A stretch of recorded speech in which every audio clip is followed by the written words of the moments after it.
Ketika raja terpuja menjadi sangkala. 2 Samuel 11 ayat 1 sampai 26.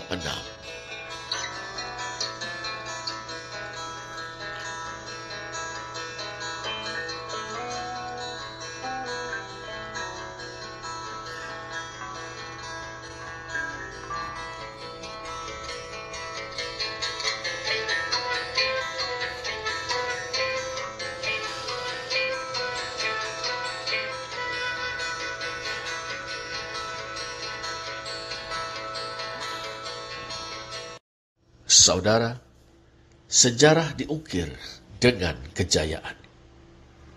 Dan kejayaan ada di ujung mata pedang. Barangkali begitulah yang tertanam di benak raja-raja yang gemar berperang. Setiap pergantian tahun, ketika tahun yang satu berangsur masuk ke dalam kebisuan, dan tahun yang lain merangkak masuk ke dalam masa kini manusia yang hiruk pikuk, raja-raja itu biasa menggelar peperangan. Bersama dengan pasukan masing-masing, mereka maju ke medan laga, saling bertempur untuk menegakkan nama, memperluas wilayah kekuasaan, menjarah, dan menduduki negeri yang dikalahkan. Yudhoyono, Joyo Binangun. Daud, Raja Israel, sang raja terpuja, yang melegitimasi kekuasaannya dengan sabda nubuatan Yahweh melalui para nabi istana, serta berkat dan doa-doa para imam suci, rupanya tidak luput dari hasrat yang sama. Pada pergantian tahun, ia juga biasa maju berperang. Pergulatan bersejarah antara faksi anti kerajaan dan faksi pro kerajaan yang coba diselesaikan dengan teologi rajawi, bahwa Raja Israel adalah hamba yang diangkat Yahweh untuk menyelamatkan dan melindungi umatnya dari ancaman musuh, mungkin sudah berlalu. Prestasi-prestasi militer Daud yang gemilang, yang membuat bangsa-bangsa sekitar tidak lagi berani bermain-main di perbatasan Israel, adalah pembuktian bahwa ia telah berhasil menunaikan tugas besar yang diamanatkan dalam teologi rajawi Israel. Ketika dilihatnya bahwa ia telah memperoleh dukungan yang sangat luas di antara rakyat, maka ia pun terjun ke arena petualangan berdarah antar bangsa. Yudhoyono, Joyo Binangun. Pada gilirannya, kemenangan demi kemenangan yang diraihnya mempengaruhi bentukan atau remusan teologi rajawi untuk seterusnya. Yudhoyono, Joyo Binangun seakan menjadi sakramen berdarah yang mengesahkan martabat rajawi yang dipilih dan diperkenan oleh Yahweh, Allah Israel. Ini sungguh ironis. Agak di luar kebiasaan, saudara. Kali ini, Raja Daud sendiri tidak maju berperang. Ia tidak bersama-sama dengan pasukannya. Ia tidak berdiri di depan mereka sebagai panglima besar dan komandante en jefe alias commander-in-chief. Kali ini, sang raja terpuja kekasih Yahweh menyuruh Yoab maju beserta orang-orangnya dan seluruh orang Israel. Simaklah, Yoab beserta orang-orangnya adalah orang-orang militer, tentara reguler. Tetapi bagaimana dengan seluruh orang Israel? Rakyat kebanyakan bukan orang-orang militer, bukan anggota tentara reguler. Apa yang sang raja lakukan? Ia tidak hanya siap menjadikan prajurit-prajurit profesionalnya sebagai pion-pion dalam pertandingan catur maut dengan raja-raja yang lain.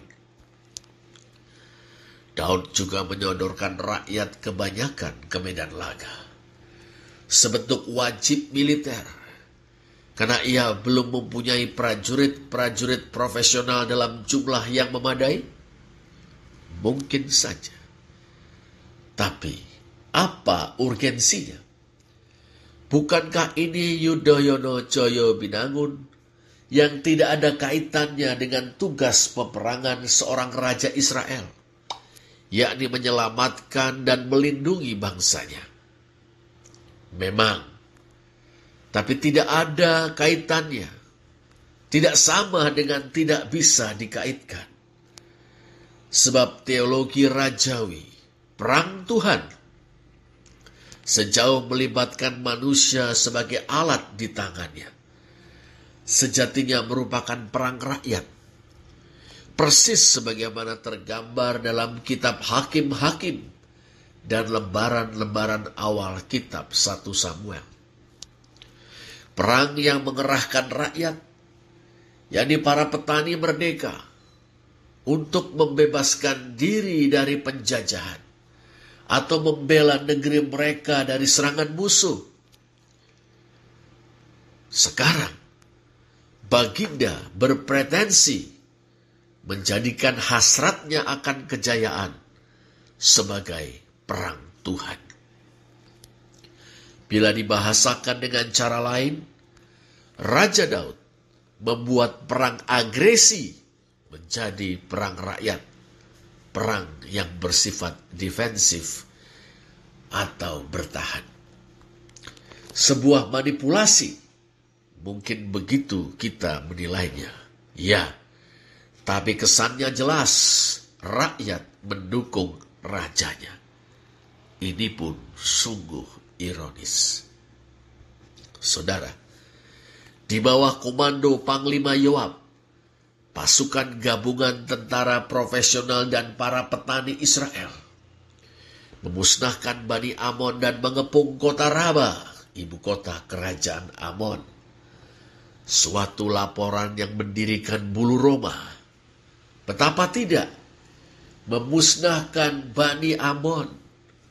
Apa bedanya dengan genosida atau pemusnahan etnis?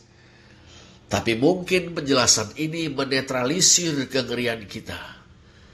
Yang dimaksud dengan Bani Amon adalah orang-orang Amon yang maju berperang. Pemusnahan di medan laga, kono gepuk limpung Alugoro, hancur lebur sama sekali. Baiklah. Tapi bukankah setelah itu mereka melanjutkan dengan mengepung kota Raba? Tidak hanya ada tentara reguler, tetapi juga kaum sipil termasuk anak-anak. Apakah mereka akan jadi sasaran pemusnahan juga? Sama sekali tidak mustahil bahwa bangsa pilihan Allah pun akan berlaku sama kejamnya dengan bangsa-bangsa kafir, yaitu bangsa-bangsa yang diklaim tidak mengenal Allah. Atau justru karena kafir mereka layak dimusnahkan? Saudara, sementara Panglima Yoab dan pasukan gabungannya menyambung nyawa, Daud sendiri tinggal di Yerusalem. Kita tidak tahu apa sebabnya. Tapi narator kita agaknya sengaja menghadirkan ironi ini. Sementara raja-raja maju berperang bersama dengan pasukan mereka masing-masing, Daud menyuruh Panglima Yoab dan pasukan gabungan tentara profesional dan petani sementara ia sendiri tinggal di ibu kota. Ia bangun dari tempat pembaringannya, lalu berjalan-jalan di atas toh istana. Ironis, sungguh ironis. Ya, dan ironi ini akan terasa semakin menusuk ketika kita menyadari bahwa tinggalnya Baginda di istananya akan menjadi awal dari sebuah petualangan pribadi yang berlumuran darah. Syahdan, seorang perempuan yang sangat elok rupanya, sedang mandi. Itulah pemandangan yang tertangkap mata Baginda yang sedang berjalan-jalan di teras atas istananya sehabis bangun tidur siang. Timbullah hasrat di dalam dirinya yang meski berbeda dengan Yudhoyono Joyo Binangun, toh seringkali terkait erat dengannya. Disuruhnya orang mencari informasi tentang perempuan itu, dan ia mendapatkan keterangan perempuan itu adalah Batsheba binti Eliam, istri Uria orang Het itu. Saudara, Eliam, ayah Batsheba, adalah putra Ahitofel orang Gilo. Itu berarti Batsheba adalah cucu perempuan dari penasihat politik dan militer yang brilian yang dimiliki Raja Daud. Di samping itu, bersama dengan Uria orang Het, Eliam terhisap, tergolong, terbilang di antara 30 orang yang membaktikan hidup dan mati mereka kepada Daud. Itu artinya, ayah dan suami Batsheba adalah prajurit-prajurit yang dikenal handal dan loyal dalam barisan tentara reguler Daud. Pendeknya, Batsheba, perempuan itu, bertali temali erat dengan orang-orang yang sangat berjasa kepada Daud. Saudara, dalam tatanan patriarkis, di mana kaum perempuan tidak dihargai selayaknya laki-laki, toh setidaknya Daud masih harus segan kepada kaum laki-laki yang kepadanya Batsheba erat bertali temali, yakni suami, ayah, dan kakeknya. Tetapi sebagaimana hasratnya akan Yudhoyono Joyo Binangun selalu keturutan, begitu pula lah hasratnya akan pemenuhan seksual harus keturutan. Di sini, saudara, hasrat akan pemenuhan dorongan seksual tidak lagi sekedar pertemuan dua makhluk seksual, tapi sudah dibingkai dan berkelit-kelindan dengan dorongan untuk membuktikan kekuasaan manakah yang paling kuat dalam tatanan patriarkis Israel, khususnya istana. Tentu, kekuasaan atas seorang perempuan bernama Batsheba, kekuasaan kaum laki-laki yang menjadi suami, ayah, dan kakeknya, atau kekuasaan laki-laki yang sekarang duduk dengan jaya dan terpuja di singgasana Raja Israel. Di hadapan struktur-struktur yang mengungkungnya, agaknya Batsheba tidak punya banyak pilihan. Sungguh, seks di dalam tatanan masyarakat yang tidak setara, saudara, adalah penikmatan dari yang berkuasa, pihak laki-laki, atas yang dikuasai, yakni pihak perempuan.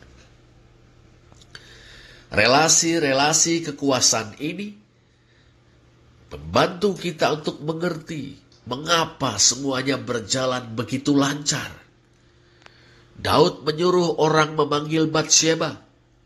Perempuan itu datang kepadanya. Daud tidur dengan dia.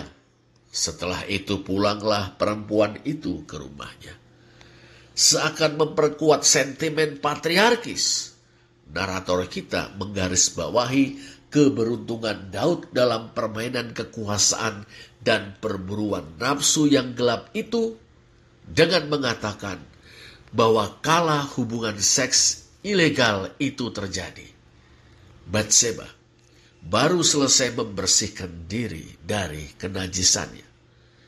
Seolah dengan sinis narator kita berkata, alangkah beruntungnya sang raja terpuja. Datang bulan menajiskan perempuan. Tapi hari-hari itu sudah lewat dan Batseba sudah membersihkan diri dari kenajisannya. Akhirnya keturutan pula lah nafsu sang raja terpuja. Tak pelak lagi berjejerlah sinisme dan ironi. Ironinya, sementara Yoab bersama tentara regulernya termasuk Uria orang Het suami Batseba dan tentara rakyat menyambung nyawa di medan perang Yudhoyono Joyo Binangun. Daud menyalurkan hasratnya akan pemenuhan dorongan seksual dalam jaya-wijaya seorang laki-laki yang ada di puncak tatanan patriarki Israel. Inilah saat ketika raja terpuja menjadi sangkala. Apa yang akan terjadi ketika sosok sangkala diberi ruang untuk berkuasa?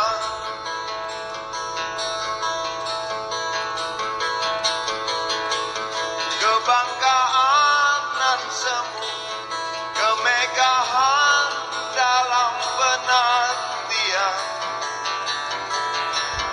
rusaknya tata kehidupan bumi.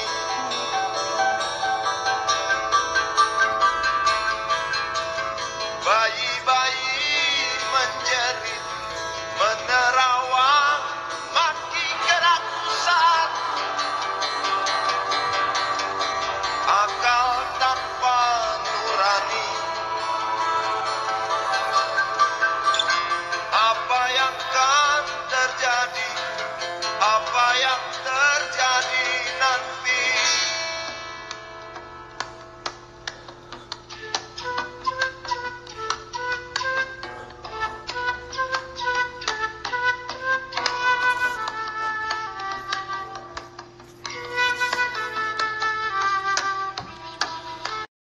Batseba hamil.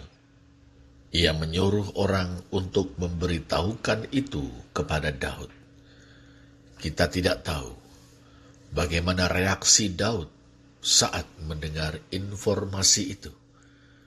Tapi agaknya ia menyadari bahwa kehamilan Batseba akan memperhadapkannya secara langsung dengan 3 laki-laki dalam tali temali patriarki dalam hidup Batseba.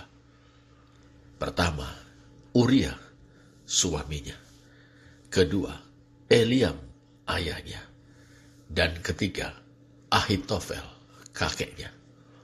Kini, bertabrakanlah keyakinannya tentang kekuasaan yang paling kuat atas Batseba di antara dirinya dan ketiga laki-laki tersebut, dengan tuntutan rakyat atas martabat seorang raja Israel. Kendati Daud tahu bahwa ia telah memperoleh dukungan rakyat atas kedudukannya sebagai seorang raja, bahkan hasratnya yang berkobar akan Yudhoyono Joyo Binangun. Toh Daud mengerti bahwa rakyat Israel tidak akan menerima begitu saja pencitraan yang dilakukan raja terhadap hukum sakral yang telah dipelihara turun-temurun dalam masyarakat Israel yang merdeka namun patriarkis itu. Jangan berzina, berarti jangan menyelingkuhi perempuan yang merupakan milik laki-laki lain. Atau jangan mengingini perempuan yang merupakan milik sesamamu. Bagaimana bila rakyat yang menurut sejarahnya hidup dengan tradisi yang kritis, bahkan anti terhadap monarki, dan kini mulai dapat menerimanya, mengetahui skandal keraton Israel Hadiningrat ini. Terutama bukan Uria, Eliam, dan Ahitofel, tetapi rakyatlah yang paling ditakuti Daud. Sebab silap mata, pecah pulalah kepala. Begitu pepatah Melayu berkata. Tapi bukan Daud, saudara, bila ia tidak pandai berekayasa. Ia menyusun skenario menghilangkan jejak. Maksudnya, ia akan mengatur supaya orang lainlah yang harus bertanggung jawab atas kehamilan Batsheba. Lantas siapakah orang itu? Siapa lagi yang lebih tepat kalau bukan Uria, orang Het, suami Batsheba sendiri. Senyampang kehamilan Batsheba masih muda dan belum diketahui orang lain, kecuali kurir Batsheba dan Daud. Bukankah semuanya bisa diatur? Yakni mempertemukan Uria orang Het dan Batsheba istrinya, guna melepas rindu dan kemudian berkasih-kasihan. Amboi, pikiran yang cemerlang. Lagi pula, ditilik dari relasi kekuasaan, ini terbilang mudah untuk dilakukan. Tengok, Uria orang Het adalah hambanya Daud. Ia dapat dipanggil dari medan laga untuk menghadap raja, dengan dalih melaporkan perkembangan situasi peperangan. Kemudian, ia akan diberi cuti beberapa hari agar dapat berduaan dengan istrinya. Selanjutnya, bereslah. Dalam kenyataannya, saudara, Uria orang Het memang kembali dari medan laga. Atas perintah Daud, Panglima Yoab memerintahkan prajurit yang handal dan loyal itu menghadap sang raja. Setelah menanyakan situasi peperangan, Daud menyuruh Uria mengambil cuti dan memberinya hadiah. Sesuatu yang di satu sisi layak diterima oleh Uria, namun di sisi lain merupakan madu manis pelapis empedu yang teramat pahit. Tentulah Daud berpikir bahwa siasat ini akan berhasil. Siapakah yang tidak akan merasa dihargai oleh sikap raja yang penuh dengan kemurahan? Siapa pulakah yang tidak akan gembira mendengar perintah yang bijaksana dari raja terpuja yang sangat memperhatikan kebutuhan hamba-hambanya? Sekian lama di medan laga, dan kini diberi kesempatan untuk cuti dan melepas rindu dengan istri tercinta. Tapi saudara, kali ini Daud salah perhitungan. Agaknya Daud keliru menilai Uria orang Het itu. Prajurit yang handal dan loyal itu menampik dalam tanda petik maksud baik rajanya. Ia tidak mengambil cuti. Ia tidak pulang ke rumah untuk bertemu dengan istrinya. Ia tidur di depan pintu istana bersama-sama hamba tuannya. Ia hanya butuh waktu istirahat semalam untuk kemudian kembali ke garis depan. Demi mengetahui hal ini, saudara, tentulah Daud merasa rencananya akan berantakan. Lalu ia mendesak Uria untuk pulang ke rumahnya. Namun Uria kembali menampik dalam tanda petik maksud baik rajanya. Katanya kepada sang raja terpuja, tabut serta orang Israel dan orang Yehuda diam dalam pondok, juga tuanku Yoab dan hamba-hamba tuanku sendiri berkemah di padang. Masakan aku pulang ke rumahku untuk makan, minum, dan tidur dengan istriku? Demi hidupmu dan demi nyawamu, aku takkan melakukan hal itu. Saudara, dari jawaban Uria terpancar nyata kesucian jiwanya. Dari perkataan itu, nyatalah jiwa Uria yang sebenarnya. Ia mengemban tugas sebagai prajurit dengan jiwa dan semangat penghormatan kepada Tuhan dan patriotisme. Dia katakan tabut dan orang Israel dan orang Yehuda diam di dalam pondok. Padahal dalam tanda petik aslinya ia adalah orang kafir, orang Kanaan. Ia juga mengemban tugasnya dengan solidaritas kepada kawan-kawan sejawat seperjuangan. Ia berkata, tuanku Yoab dan hamba-hamba tuanku sendiri berkemah di padang. Juga ia mengemban tugasnya dengan jiwa dan semangat pengabdian dan loyalitas kepada sang raja terpuja. Demi hidupmu dan demi nyawamu, katanya. Tapi justru raja yang terpuja itu, tanpa ia sadari, justru telah mengkhianati dirinya. Berpantang Uria menyenangkan dirinya bila harus mengabaikan kesucian penghayatannya, keyakinannya. Lepas kita setuju atau tidak. Karena mengambil cuti toh tidak hanya soal menyenangkan diri sendiri, tapi juga menyenangkan istri dan berbagi dengannya. Di sini kita menemukan kontras yang teramat tajam antara Uria dan Daud. 3 penghayatan yang pertama sudah cukup untuk membuat Daud merasa malu. Penghayatan yang keempat mungkin membuat Daud merinding. Karena dengan mengatakan itu, Uria menandaskan bahwa dirinya rela memberikan nyawanya demi keselamatan Daud.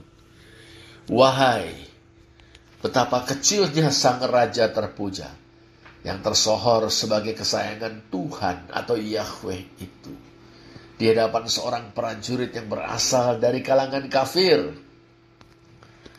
Keteguhan Uria menampik dalam tanda petik maksud baik raja, dan dengan demikian berani menolak perintah raja. Lahir dari penghayatan yang mendalam atas tugas yang diembannya. Karmani, Fadi Karaste, Mapalesu Kadatiana. Kerjakanlah semua tugasmu tanpa menghitung-hitung untung dan ruginya. Begitu kata Krishna kepada Arjuna dalam Bhagavad Gita.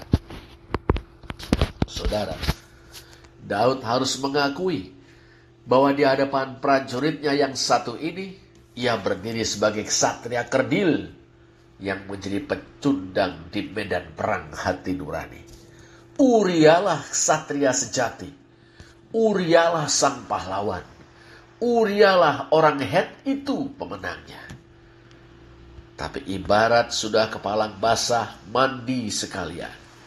Rencana untuk cuci tangan dan menghilangkan jejak sudah hancur berantakan karena membentur kebesaran jiwa dan keteguhan hati sang pahlawan Uria. Kini, apa yang harus dilakukan kalau bukan menghabisi nyawa sang pahlawan dan buru-buru menikahi jandanya? Maka dengan keramahan dan kebaikan yang dibuat-buat, Raja Daud memperlihatkan kepada Uria bahwa ia respek kepada rasa hormat Uria kepada Yahweh, patriotisme, solidaritas, dan loyalitasnya. Raja Daud mempersilakan Uria beristirahat di depan pintu istana bersama dengan hamba-hamba yang lain, dan mengizinkan Uria kembali ke medan laga keesokan harinya. Pada malam harinya ia menjamu Uria, suatu ungkapan penghargaan, keakraban, dan saling percaya. Namun diam-diam ia telah menyiapkan belati di balik punggungnya. Belati yang siap ditikamkan Daud ke jantung hati Uria. dengan meminjam tangan orang lain. Betapa kejahatan yang satu melahirkan kejahatan yang lain. Maka ketika Uria menggelosor dan rebah karena dijamu sampai mabuk oleh raja yang dicintainya, Daud menyiapkan dokumen negara yang sangat rahasia yang akan dititipkan kepada Uria untuk disampaikan kepada Panglima Yoab di medan perang. Bunyinya, tempatkanlah Uria di barisan depan dalam pertempuran yang paling hebat. Kemudian kamu mengundurkan diri daripadanya supaya ia terbunuh mati. Saudara, itulah surat maut bertinta darah yang dimeteraikan dengan nyawa pembawanya. Sungguh tragis nasib sang pahlawan. Sungguh hina, hei kau raja terpuja. Itulah saat ketika raja terpuja menjadi sangkala. Waktu kian merangas, arus berbalik menghadap. Awan hitam kematian.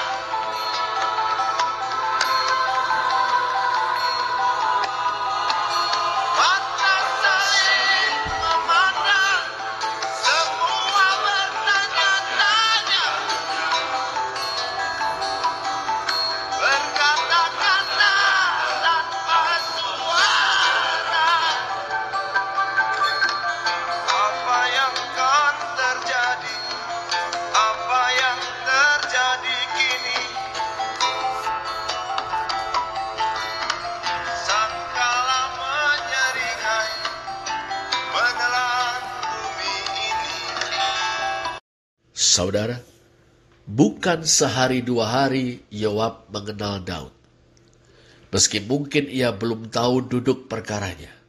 Toh, Yoab tahu bahwa Daud menganggap Uria sebagai orang yang berbahaya. Justru karena kebesaran jiwa dan keteguhan hati Uria. Dalam pada itu, Yoab pun bukan orang baru dalam dunia rekayasa. Karena dendam kesumat, Yoab pernah membunuh Panglima Avner dengan cara yang sangat licik. Kini ia harus menggunakan kelicikannya untuk melaksanakan kelicikan Daud yang ingin menghabisi Uria dengan meminjam tangan dan senjata tentara bangsa Amon. Prajurit yang handal dan loyal itu akan benar-benar dijadikan pion, umpan senjata atau sasaran tembak pasukan lawan. Sangat halus, tidak kentara. Karena yang gugur di medan laga akan dianugerahi gelar pahlawan dan kenaikan pangkat anumerta, dan jandanya akan disantuni pemerintah. Licik tak terkira. Dalam pengepungan kota Raba, saudara, Yoab menyuruh Uria pergi ke sektor yang diketahuinya terdapat pasukan yang sangat kuat, pasukan lawan. Bersama dengan beberapa rekan sejawat dan kawan seperjuangannya, Uria orang Het itu akhirnya missing in action, gugur dalam tugas. Bagi rekan-rekan dan kawan-kawan seperjuangannya, juga bagi kebanyakan orang Israel, tentulah Uria gugur sebagai kesuma bangsa. Bagi Yoab, Uria terbunuh sebagai tumbal politik Daud entah demi kepentingan apa. Sedangkan bagi Daud, Uria terbunuh sebagai suatu keharusan agar ia dapat menghilangkan jejak kejahatan dan membuka jalan baginya untuk menjadi penyantun agung dengan mengawini jandanya. Rasanya tidak terlalu mengherankan, saudara, ketika dengan dingin Daud mengomentari laporan tentang korban-korban pertempuran di pihak pasukannya. Beginilah kau katakan kepada Yoab, janganlah sebal hatimu karena perkara ini, sebab sudah biasa pedang makan orang ini atau orang itu. Sebab itu perhebatlah seranganmu terhadap kota itu dan runtuhkanlah. Demikianlah kau harus kuatkan hatinya. Saudara, Bagaimana tanggapan Batseba atas kematian suaminya? Kita tidak tahu persis apakah Batseba sempat curiga jangan-jangan suaminya mati karena sebuah rekayasa keji dari seorang laki-laki yang karena kekuasaannya telah menjeratnya dalam sebuah perselingkuhan. Seorang laki-laki yang sangat dipuja oleh suaminya. Tapi cepat atau lambat, sangat boleh jadi Batseba akan mengetahuinya. Dan ketika ia mengetahuinya, ia akan menuntut balas dengan caranya sendiri. Jadi merekayasa agar kelak mahkota Mayangkara dan tahta Raja Israel menjadi milik anaknya. Setelah lewat masa perkabungan, sang raja terpuja tampil sebagai penyantun janda sang pahlawan. Ia menyuruh membawa Batseba ke rumahnya dan menjadikan perempuan itu sebagai istrinya. Beberapa waktu kemudian, sang cabang bayi lahir sebagai buah dari pemenuhan hasrat seksual berbingkai relasi-relasi kekuasaan. Narator kita pun berkomentar bahwa hal yang telah dilakukan Daud itu adalah jahat di mata Tuhan. Saudara, kita bisa sependapat dengan sang narator.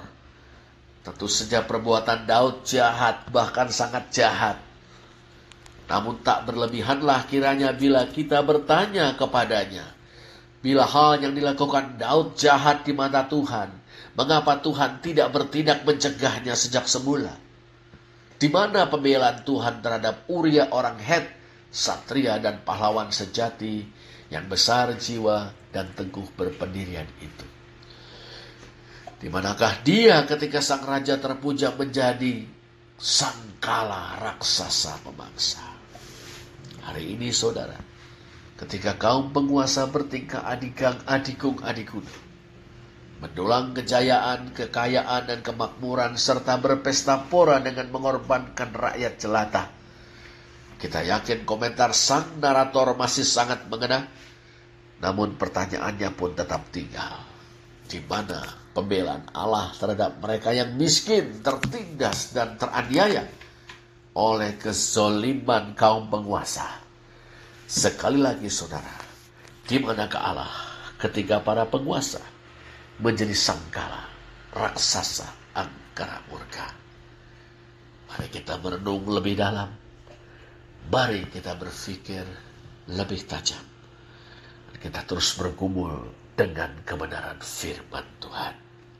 Ketika Raja terpuja menjadi sangkala. Tuhan Yesus memberkati ibu bapak saudara semua. Amin.